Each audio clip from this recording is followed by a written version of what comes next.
পঞ্চায়ত সমূহত কিন্তু ইতিমধ্যে জিঅ' টেগিং কৰাৰ ইকেৱাইচিৰ কাম-কাজ আৰম্ভ হৈছে। গতিকে আপুনি যদি চৰকাৰী ঘৰৰ বাবে জিঅ' টেগিং কৰিছিল তেনে ক্ষেত্ৰত আপোনালোকে কেনেকৈ ইকেৱাইচি কৰিব, আপুনি অনলাইন যোগে বা আপোনালোকে কিন্তু অফলাইন যোগে ইকেৱাইচিটো কমপ্লিট কৰিব পাৰিব।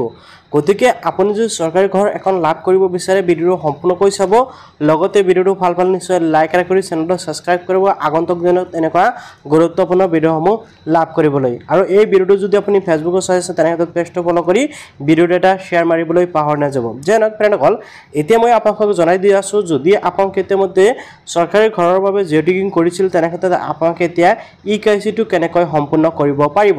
তো ইকেৱাইচিৰ প্ৰচেছটো কিন্তু দুটা পদ্ধতিত হ'ব।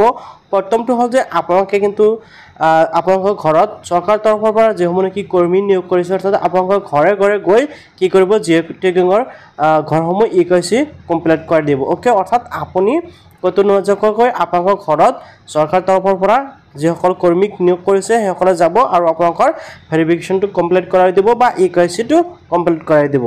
আৰু দ্বিতীয়টো হ'ল যে আপুনি যদি বিচাৰে আপুনি নিজেই কিন্তু আপোনালোকৰ মোবাইলৰ জৰিয়তে কি কৰিব পাৰিব, ইকেৱাইচিটো কমপ্লিট কৰিব পাৰিব। তো যিকোনো এটা পদ্ধতিৰ জৰিয়তে আপোনালোকে ইকেৱাইচিটো কমপ্লিট কৰিব লাগিব, তেতিয়াহে আপুনি চৰকাৰী ঘৰৰ বাবে এলিজিবল হ'ব বা আপুনি চৰকাৰী ঘৰখন লাভ কৰিব। ইতিমধ্যে মই কেইবাটাও ভিডিঅ' বনাইছোঁ চৰকাৰী ঘৰলৈ।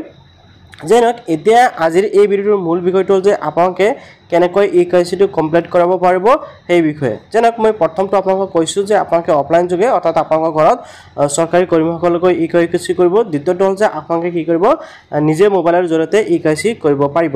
তো আপোনালোকে এই যিকোনো দুটা প্ৰক্ৰিয়াৰ জৰিয়তে ইকেৱাইচি কৰিবলৈ হ'লে আপোনালোকৰ কিছুমান ডকুমেণ্টছ প্ৰয়োজন হ'ব। তো কি কি ডকুমেণ্টছ প্ৰয়োজন হ'ব সেইকেইটা জনাই দি আছোঁ।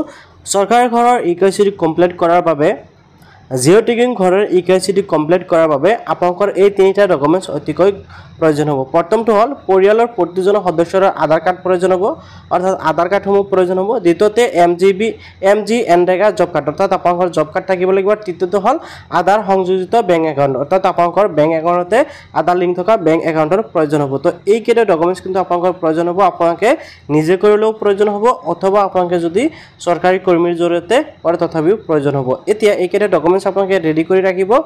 আৰু যদি আপোনালোকে আপোনালোকৰ ঘৰত যোৱা কৰ্মীৰ জৰিয়তে বা চৰকাৰী যে নিয়োগ কৰা কৰ্মীৰ জৰিয়তে যদি আপোনালোকে ইকেৱাইচিটো কৰাইছে কৰিব পাৰে।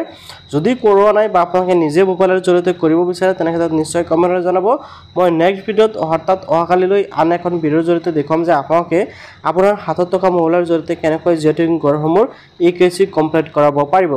গতিকে ভিডিঅ'টো আপোনালোকে সম্পূৰ্ণকৈ চোৱাৰ বাবে ধন্যবাদ জনাইছোঁ। লগতে আগন্তুক দিনত অৰ্থাৎ আপোনালোকে কেনেকৈ ইকেৱাইচি কৰাব পাৰিব এনেকুৱা ধৰণৰ ভিডিঅ'সমূহ পাবলৈ এতিয়া চেনেলটো ছাবস্ক্ৰাইব কৰিবলৈ পাহৰি নাযাব আৰু নিশ্চয় কমেণ্টত জনাই দিব যে আপোনালোকক নেক্সট ভিডিঅ'টো প্ৰয়োজন আছে নে নাই। তো আপোনালোকৰ কমেণ্টৰ ওপৰত ভিত্তি কৰি নেক্সট ভিডিঅ'টো লৈ আহিম। সেয়ে আপোনালোকে ভিডিঅ'টো ভাল পালে নিশ্চয় লাইক কৰিব।